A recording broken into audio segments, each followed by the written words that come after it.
Now this is what I do, being semi-retired. I'm kicking back, taking my meds, some Rosso Classic, and checking out Hulu.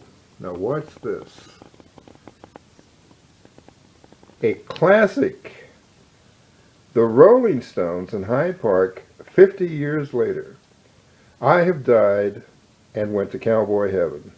Oh, I don't know what you're doing today, but if you're sitting back feeling sorry for yourself or whatever, you're in the wrong place at the wrong time. I am digging this so good. Yes. Got my meds, my Rosso Classic, and I'm good to go.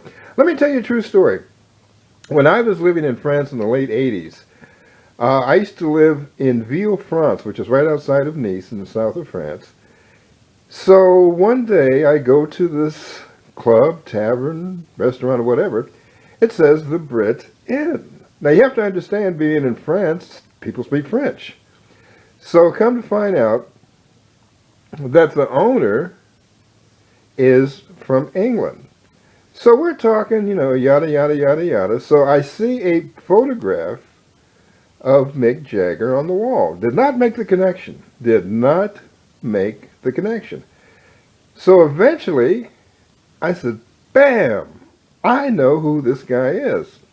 You ready for this? The owner of the Brit Inn in Ville, France, is Charlie Watts, who is the drummer for the Rolling Stones. So what happens, the way that I understand it, the Stones cannot live in England because of tax situations. They're making more money than the Queen, so she gets kind of pissed.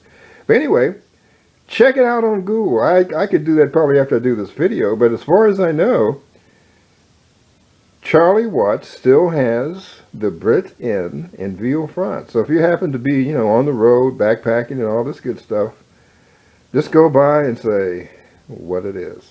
Mac McAllister, let me do some more sunset here. Look at this. Life is good. Life is good.